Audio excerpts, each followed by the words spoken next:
Hello everyone, Big Clingy here, belatedly with the end of 2022. This was certainly a year for me, but I still had a lot of fun time with games, and I'd like to reminisce on that. These are the games that I played in 2022. First game of the year was Metroid Samus Returns for the 3DS. This is a game I've wanted to play for a very long time, and what better time to grab it than a year when the 3DS eShop is closing down. And after playing it, I can say, this is a very good game. It does a great job of bringing a game that formerly suffered from classic Nintendo franchise awkward second game syndrome, more in line with modern Metroid. But that aside, it's just a very good Metroid game in general. It has everything you'd want from one: exploration, combat, puzzles, a great environment, environmental storytelling and world building, and something I only realized while recording this footage, a fantastic soundtrack, possibly the best in the series. The aesthetic and sound design of this game is very reminiscent of the Metroid Prime series, and that's probably intentional to get fans back in after Other M turned them off. And I like Prime too, don't get me wrong, but I do think it's interesting and commendable that Dread didn't lean on the Prime aesthetic nearly as much, and was still phenomenally well received. I've heard people say the melee counter was overused in Samus Returns, but it never felt that off-putting to me. And they did a great job of turning the repeated Metroid fights into actually pretty fun boss challenges. Speaking of bosses though, that's where one of my few gripes with this game lies. Some bosses, most notably a couple towards the end, outright require outside-the-box use of power-ups. Sometimes you'll get to the end of a boss phase and nothing will happen, and it's not obvious what you did wrong. I much prefer the way they handled this in Dread, where this was limited to optional quick kills that rewarded players for discovering them, but were never required to win the fights. One boss in particular requires you to apply Metroid Prime logic to the Spider Ball, which the game has never prepared them for, since the rest of the game runs on Metroid 2 Spider Ball logic. That one stumped me for a little while. My only other gripe with the game is that there is an obstacle that can only be removed by the baby Metroid, which means if you're going for 100% completion, you are forced to backtrack during that final sequence, which is a massive pace killer. Still, I'd say the new excellent final boss is more than worth that. My final issue with Samus Returns though is, I wish I hadn't played it right off the heels of Dread, because Dread is really just Samus Returns, but even better. I especially miss the lack of full 180-degree aiming while running. That made Dread so much smoother. But I shouldn't hold Dread's improvements against Samus Returns, since it came out earlier and is the reason Dread was so good to begin with. Overall, I had a lot of fun with Samus Returns. If you still have access to the 3DS eShop and you haven't played it yet, definitely check it out. Technically, the next game I finished was Shin Megami Tensei 5, but I already have a full video of my thoughts on this game on the channel. In summary though, this game is a fantastic JRPG with a paper-thin story and characters. But this became weirdly a strength for me, as it's one of the few JRPGs I can easily replay, since I don't feel bad about skipping cutscenes. If you want to play a JRPG for the gameplay, and one that has a lot of customizable party members, definitely give this one a try. You'll almost certainly like it in spite of the lack of story. And now, Trails of Cold Steel 4. No gameplay footage this time, because showing any would spoil both this and like 5 other Trails games. For all those who got into Trails through my channel, I am very sorry for what I'm about to do. I will stress, objectively speaking, this is a fine game. Its battle system is decent, there's nothing horribly broken about it, and the story is serviceable by normal standards.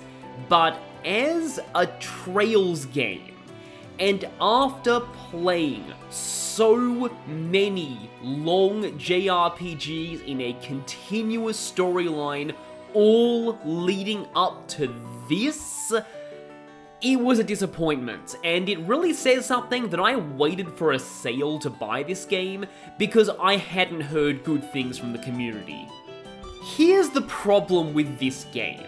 Cold Steel 3 was supposed to be the end of the already overly long Erebonia saga, but it ran too long and they had to split it into 2 games. Unfortunately, there wasn't enough plot left at the point where they split, so they had to fill Cold Steel 4 with bloat and padding to justify selling it as a full-price JRPG. Act 1 was fine, I actually enjoyed it, and it made me like New Class 7 a lot more than I did in Cold Steel 3. The fragments were also pretty good. And then you hit Act 2, where I sum things up like this. You could cut all of Act 2, aside from the very start and very end, and nothing about the plot would change. You have 4 forced bonding event and side quest breaks in this act, followed by main story missions that are so irrelevant they may as well be side quests.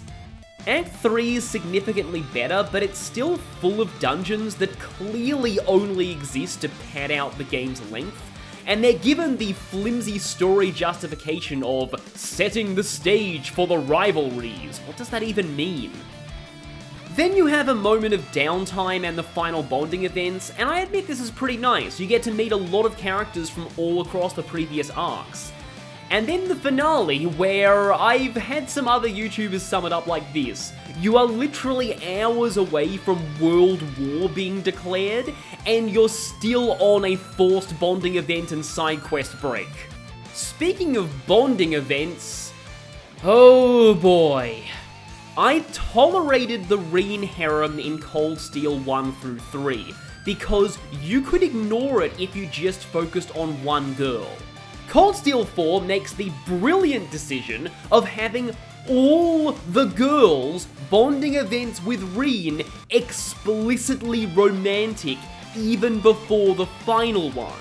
Which means, like it or not, you are forced to either have everybody canonically crushing on Reen, or not do their bonding events at all. That's the only way to keep their relationships platonic. And this includes Reen's students in New Class 7, including a character who Reen had more of a father-daughter relationship with before. Oh, and Reen's adoptive sister, who, unlike Estelle and Joshua, where it's kind of fine, is handled horribly, she's an official romance option now. There was one of these bonding events that made me legitimately furious, and it was with Alphen. You get an event in Olivier's hometown, which paid beautiful tributes to everything he's done over the course of the Trails series. And then suddenly it turns into an Alphen love confession in the last few minutes, and it completely killed the mood. I was so angry I could not stomach the game for the rest of that night. And then there's the actual story. I'll admit it has some good moments, I like the final boss fight, and I do like how this conclusively ends the Cold Steel saga. But all of the problems with this arc, and all of the problems with Trails writing that were minor issues at best in past games, really came to a head here. Firstly, despite the stakes being higher than ever before, you can count the named characters who die in this story literally on one hand, and most of them are people who were already dead to begin with. The antagonists are either completely botched, have generic shonen motivations, or have their agency completely removed via plot devices. And as for the former antagonists who are now on your side, after the Sky series just nailed redemption arcs better than any other JRPG I've played, Cold Steel 4 has some of the worst redemption arcs in any piece of media, to the point where I made a cynical meme summing them up. A good summary is, and this is kind of a spoiler, the Thor's main campus. After siding with the villains in the endgame of Cold Steel 3, and antagonizing you all throughout Act 1 of CS4, in Act 2, you fight them once, and they instantly flip to your side because through combat, you have proved the righteousness of your cause because shonen. And then there's a character who was a major antagonist in Cold Steel 1 and 2, who was brought back from the dead in Cold Steel 3, and now they just act like he was never a villain to begin with, even though he has one of the highest on-screen body counts of anyone in Trails. His actions there are brought up like twice via lip service and are treated as just a teenage edgelord phase. Again, there are some cool moments, and I think the actual ending is pretty good, especially after everything Reen and the characters have gone through in this arc. But after so many games, and after the writing was so good in the Sky arc, Cold Steel 4 not only left me regretting my time with the Erebonia arc, but it left me regretting getting into Trails in the first place. I started to wonder whether this series was ever good to begin with. I'm sorry to get so negative there, but I couldn't sugarcoat my opinions on this game. Weirdly, I still dislike Cold Steel 3 even more, but CS4 was not a great experience for me. But don't worry, Trails fans. You'll see later in this video that I had a Trails redemption arc in September. Next up is a game I bought very cheap on sale ages ago, but never found the time to complete until now. I Am Setsuna. It was made by some former Final Fantasy developers, and it's essentially a modern take on classic Super NES JRPGs like Chrono Trigger, just not in the HD 2D art style, which for me is a positive since I'm in a huge minority who just really doesn't like HD 2D. These graphics are more what I want for a throwback RPG. One really neat thing about I Am Setsuna is its soundtrack is done entirely in piano.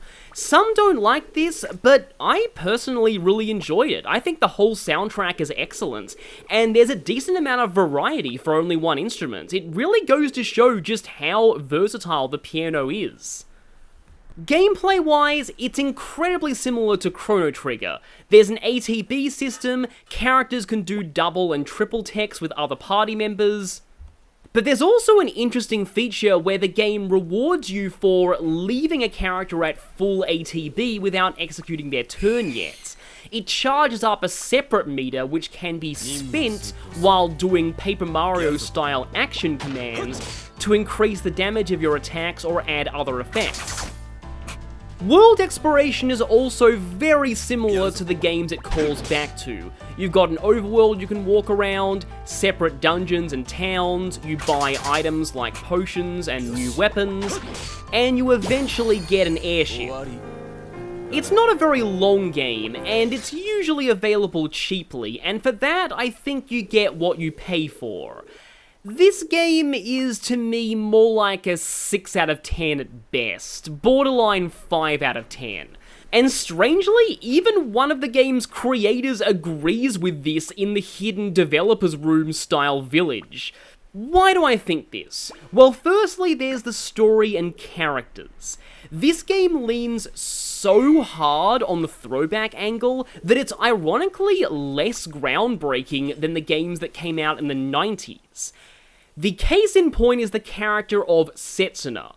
She's very much inspired by Yuna from Final Fantasy X and Colette from Tales of Symphonia, who weren't even from the 90s, but anyway, as a sacrificial maiden who's on a journey to save the world. Here's the problem. Yuna and Colette were both massive deconstructions of this concept, and grew a lot as characters over the course of the journey. Setsuna is what happens when you look at them on a surface level, miss all of that, and try to play the archetype entirely straight.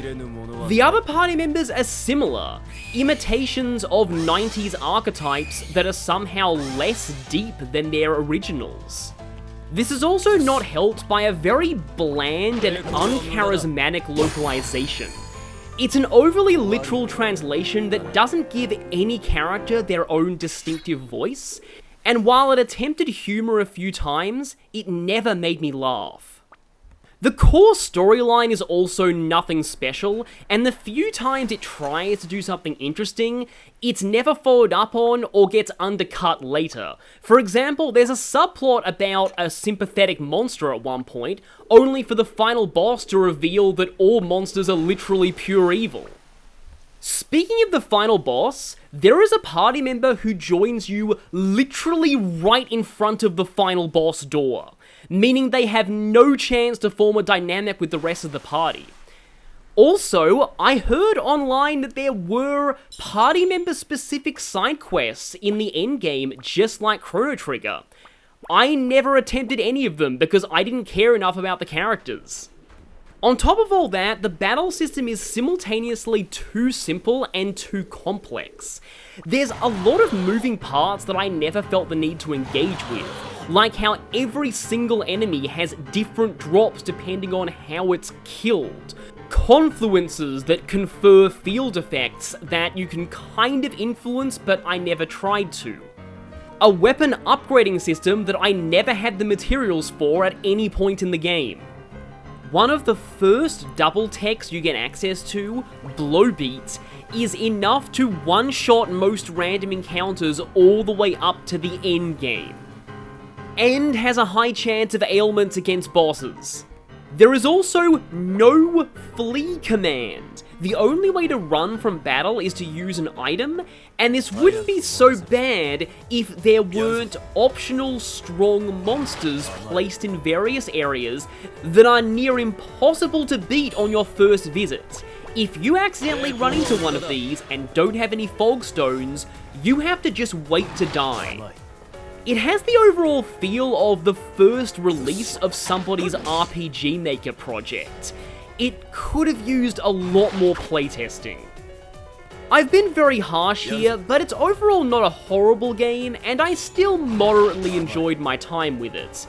Just, if you want to play this one, make sure you get it for cheap on sale. It's not worth much more than that. But here's a cheap game that was worth way more than its price to me. Cuphead: The Delicious Last Course. I've been waiting for this for a long time, having played the original, and actually still not beaten it to this day since I was using a keyboard. But for its price, Delicious Last Course offers some fantastic boss fights with even better cartoon-style animation than the base game, which is really saying something, and a surprising amount of other content, such as a mini-boss rush, a cursed item that you can purify by replaying the main boss fights with it equipped, and a new character and new shot types that also can be used in the main game. My only gripe is one of those shot types. I feel the Ricochet is a little overpowered. Once I had it, I could win many boss fights by simply holding the fire button and just focusing on dodging. It's probably not the most efficient way to get good ranks, but it still works, and I don't know if this has been nerfed in any future patches, but it feels a bit overpowered to me. That's all I have to say. If you like Cuphead, I'd highly recommend this, as it's some of the best value for money I've ever seen in a DLC. Next up was another 3DS game I've wanted to play for years, and once again with the eShop closing, now was the perfect time. So, Devil Survivor 1 Overclocked. The Devil Survivor series, well, if you can call 2 games a series, is a spin-off of mainline Shin Megami Tensei in a turn-based strategy format. This, to use an obvious meme, is the real Shin Megami Tensei cross Fire Emblem. I actually played Devil Survivor 2 years ago, but as I said in a tangent in my Three Houses playthrough, I sucked at the game back then. I'd heard Devil Survivor 2's story was better than 1's, and it would give me a perfect opportunity to redeem my gameplay. And yeah, I really enjoyed my time with this one. Basically, you get demons via an auction, weirdly enough, and you can assign up to 2 demons per human character, who act as a single unit in battle. You move on the field and attack enemies like a normal strategy RPG, but once you do, you enter a very stripped down version of normal SMT combat. You still get extra turns for hitting enemy weaknesses, but it's a little luck-based, which is somewhat annoying. One interesting facet of the battle system, though, is that even hitting a resistance can cause you to lose turns and the enemy to gain them, which means that simply resisting elements is a useful thing to have, and almighty skills are very valuable. Especially since HP and MP draining skills scale off your attacking stats instead of being fixed. Demons are divided into races, and each one has their own racial skill.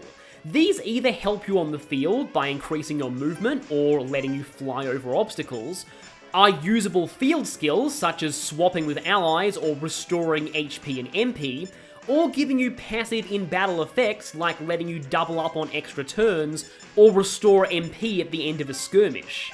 Fusing demons with a variety of racial skills is the key.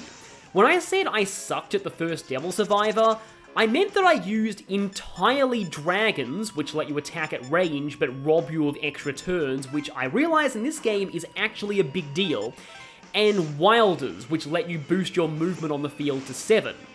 I used basically those 2 races the whole game of 2. In 1, I found some fun combinations, like Beast, which essentially gives you Kanto, and Kishin, which lets you fight twice in 1 turn. By doing that, you can move 3 times and fight twice, which lets you cover a massive amount of the field. All stats cap at 40, and there are no mid-tier skills. For example, the next step up from Agi is Agi Dine, making combat very simple to keep track of, but also very fun to customize with skill combos. Humans learn new skills by cracking them off of enemies. You designate an enemy as a target, and if that character kills that enemy, they'll get the skill you targeted. This system has its issues though. For example, there may be a situation where you absolutely have to kill a specific enemy this turn, and it means forgoing your skill crack. Even more frustratingly, in missions with NPCs, the NPC can kill the enemy you're trying to crack. Expect to scream a lot when this happens. Once you've cracked a skill, party members need a certain stat threshold in order to equip it, and this is interesting because some magical skills require small amounts of strength. So, for example, a pure mage party member might not be able to equip Fire Amp, giving certain people niches according to their stat builds. Now, you will need a lot of money to sustain your demon fusing, and this means a lot of grinding in skirmishes, but I personally never found it too obnoxious. Random battles go by pretty fast. The story has an interesting structure where you pick events from a menu and each event uses up 30 minutes on the clock. It is, however, a bit of a guide, dang it, as some events are vital to see to unlock certain endings, while others are vital to see to avoid people dying. Yes, Survivor in the title is not an exaggeration. Major characters can die in the plot if you make the wrong choices, and they could be recruitable characters too. If you're playing blind, you are very likely to mess up at least a few of these. I decided to play with a relatively spoiler-free guide. It's on game FAQs and a forum topic, and if you follow its instructions, you will have everybody alive and all 5 endings available to you by the end of the penultimate day. I played this way and I enjoyed it. There's also some merit to playing blind, though this game does heavily skew you towards getting the worst ending that way. Which approach you go for is up to personal preference. As for the actual story, I would say it's good, one of the best written ones in SMT. The thing is, as somebody who doesn't enjoy the mainline Shin Megami Tensei stories, I'm still iffy on a lot of things in this game. but it is the one that I came the closest to enjoying, which really says something. What I liked was that, for the first 60% of it, this was a very humanity-focused Shin Megami Tensei game. The demons and angels are really just a means to an end. This is ultimately a story about what happens when you give ultimate power to very desperate humans. The quote-unquote grey morality in most SMT games I always found cartoonishly over the top, but here it felt very real. For example, there's a man so desperate to see his terminally ill son again that he'll do anything to breach the lockdown, even though he knows it will kill everyone inside. Demon tamers abusing their power creates hate and fear of all demon tamers in the general populace, leading to vigilante violence even against those who may not deserve it. The lockdown may be causing this unrest, but it's also a necessary evil since if demons get outside the circle, then all reality could be doomed. Unfortunately, later on the plot does nosedive a little bit into classic SMT lore versus chaos. Admittedly, this is the best depiction of lore and chaos I have ever seen in an SMT game. Chaos is no longer social Darwinist, it's more like Nocturne's true demon ending but with less collateral damage, while lore is about proving to the angels that humanity deserves a second chance, rather than mindlessly submitting to their wills.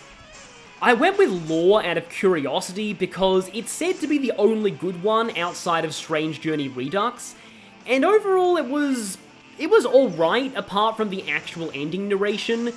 I've also tried a bit of the lore 8th Day, and I like what it's doing in theory, but in practice it comes across as, be nice to other people or angels will murder you.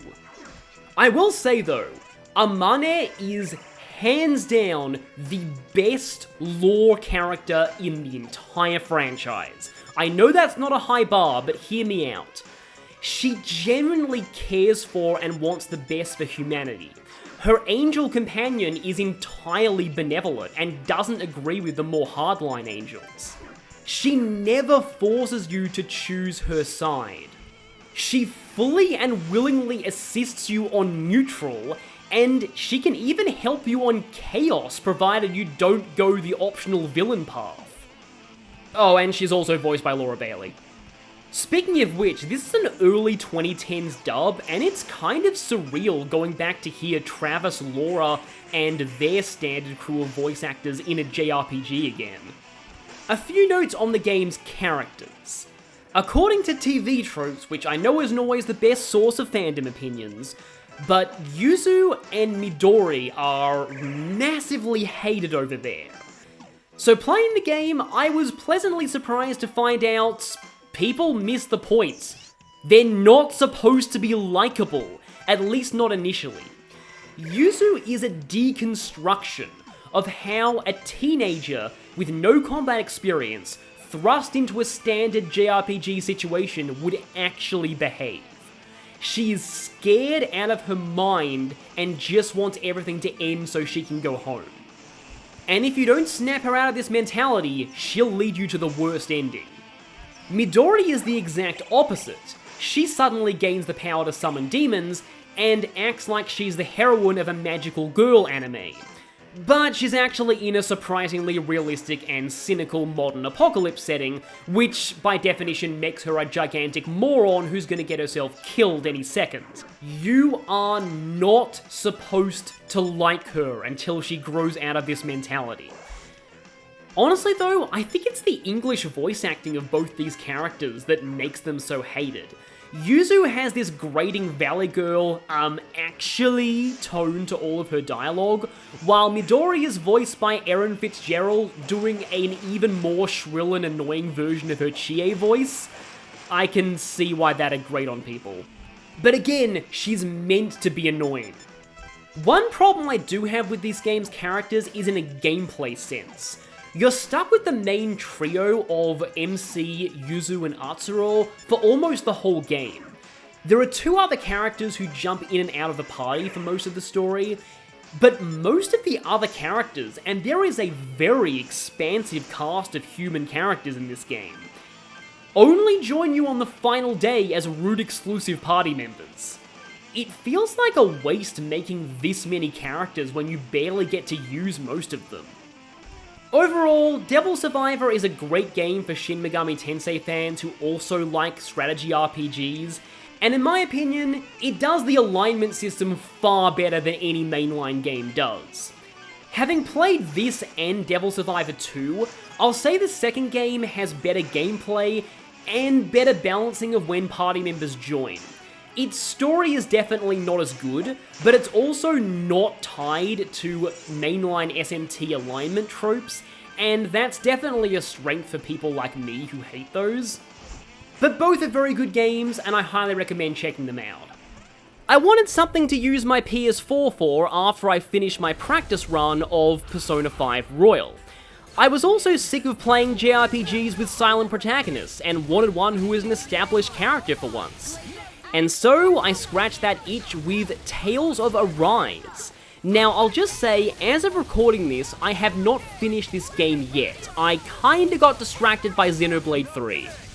But I did play up to what's likely the halfway point, the first big plot twist and the second opening movie. Tales of Arise is overall a very enjoyable action RPG. I was a little weirded out by the basic attack button being on R1, which is apparently a Dark Souls thing, but I got used to it eventually. There's good mechanics, you can seamlessly switch out between party members mid-fight and even mid-combo. All the party members are really enjoyable to use and have a good mix of grounded, aerial, melee, and ranged arts. Yeah, it's kinda tempting to stick with Alphen since he's the easiest one to play as, but when I play Tales of games, I like to control every party member at least once. My favourite thing about the combat system is the boss fights. This is a little controversial since they're pretty much immune to being staggered and comboed, and that's the fun of some of the other Tales games, but I've never been good at fighting game combos, and so I much prefer bosses that can sit there and take it, and focus more on you learning and avoiding the boss's own attack patterns. What makes these fights so cool is you can see a giant health bar for the boss at the top of the screen, and this health bar is segmented to clearly indicate when their phases change. I wish more JRPGs did this. The boss fights themselves are really climactic, with a lot of fun banter between the boss and the party members. Most of them are flat hate sinks, but it makes them all the more satisfying to take down. The party members themselves are great. They're all fairly grounded by modern JRPG standards, and they have a fairly unique found family dynamic between them, with Alphen serving as the older brother of the group. One thing that particularly impressed me was a skit between Alphen and Shion, where he accidentally bumps into her, and she, shock horror, does not go, "Get away from me, you pervert," slap, and is instead completely reasonable towards him. Yeah, I've been playing too many games with hot spring scenes. Though I will admit that Shion's whole character concept of a woman who literally hurts everyone who gets close to her with magical thorns is a bit of an on-the-nose tsundere metaphor for my liking, but by contrast, Alphen's inability to feel pain is treated surprisingly realistically, in that the game firmly establishes he would have been dead very quickly if he wasn't constantly traveling with a healer. The main problem I have with this game is that nothing in it, story or characters, was ever truly bad, but nothing in it really blew me away either. There are times when the story touches on some interesting themes, such as a town that was subjugated to slavery so badly that its people can barely even function properly as human beings after their lord is removed.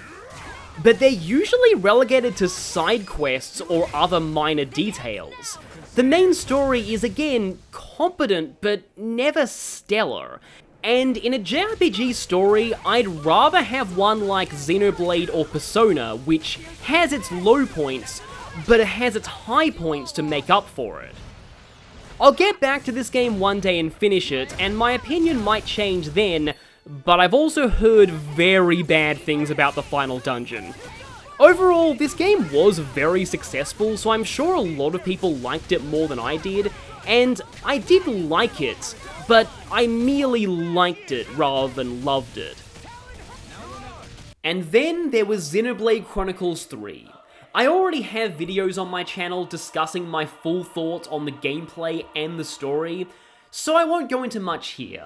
All I'll say is, this is not only my game of the year, it's also my game of the 2020s so far. When I started playing this game, I did not play anything else until partway through the post-game. That should tell you something. My sister and brother-in-law got Hades on the Switch I got for them last year, and they really enjoyed it and got me into the game. And, well, to say that I really enjoyed it too is an understatement. Hades is a fantastic game and one of the best to come out in recent years. I'd heard such good things about it that I had always wanted to play it myself, and now I have. It's a roguelike game based on Greek mythology, where you play as the emo son of Hades running away from home. The story is a lot better than I just made it sound. You fight through chambers and choose the next one, each having its own risk and reward. As a Pokemon player, it reminds me a lot of Emerald's Battle Pike.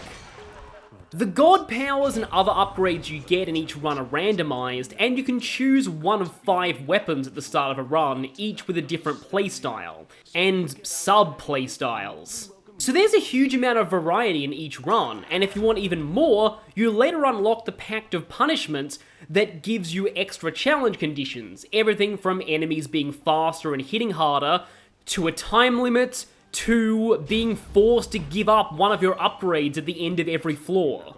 Here I'll just say, this game is excellent value for money. It's not too expensive and often goes on sale, but it will give you endless replayability. I especially recommend it on the Switch because it's a fantastic portable game.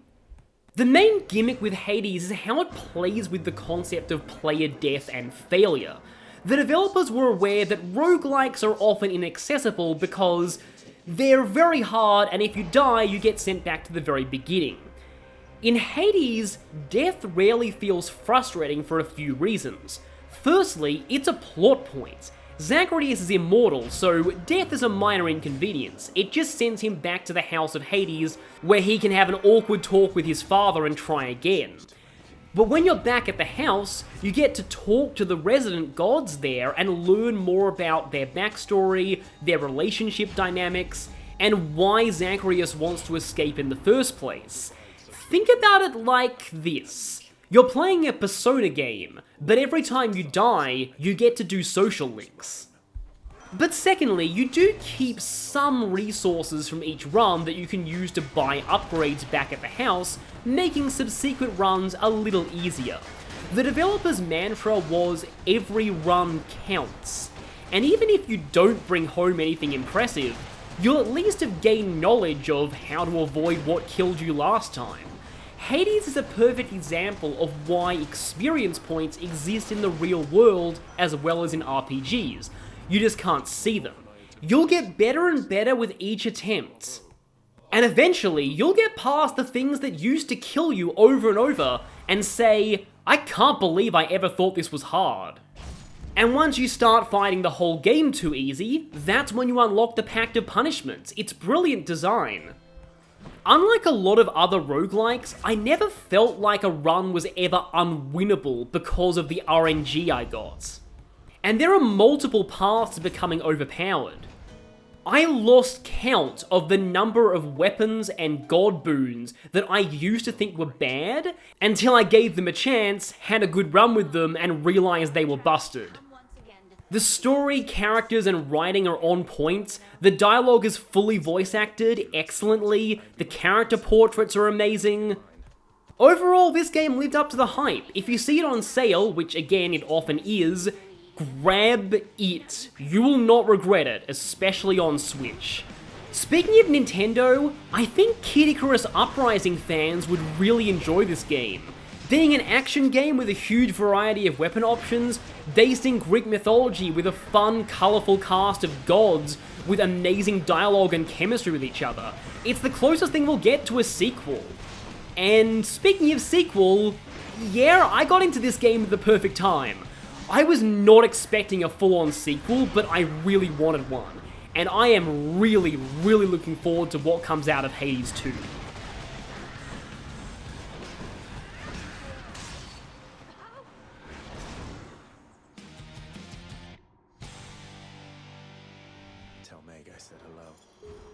Trails from Zero, a game I was holding out for an official release of, and we finally got one in 2022. Not only that, but it's a fan translation that was made official. So I was even more sure I had to support this. But I was worried. I'd always heard good things about the Crossbell games from the Trails community, but often when a game is hyped this much by its fanbase, I can't help but end up disappointed. So I tried to temper my expectations going in to get as objective an opinion as possible. And I'm pleased to say, the fans were right. It's actually really good. It's now my second favourite Trails game after Sky the Third. The first thing I'll stress here though is it's mostly for the story and characters. The gameplay isn't anything special when it comes to the series. It's basically just Sky's combat system with some of the wrinkles ironed out and the if an attack misses you get a counter-attack system. I played on hard and none of the main story fights gave me trouble. Though there are two things that help with that. The first is, as you'll be seeing in this gameplay footage, first strikes are incredibly broken in this game, and I'm glad later Trails games toned them down. Second is that all 4 of the default SSS are incredibly strong party members. Lloyd is a decent tank who gets great buffing support crafts, Randy has a delay AoE at base, learns a blind AoE that works on most of the early bosses, and gets even better later on. Ellie is a nuclear caster and is a CP recharge bot, and Tio is also a nuclear caster who later learns a full field version of Grail Sphere.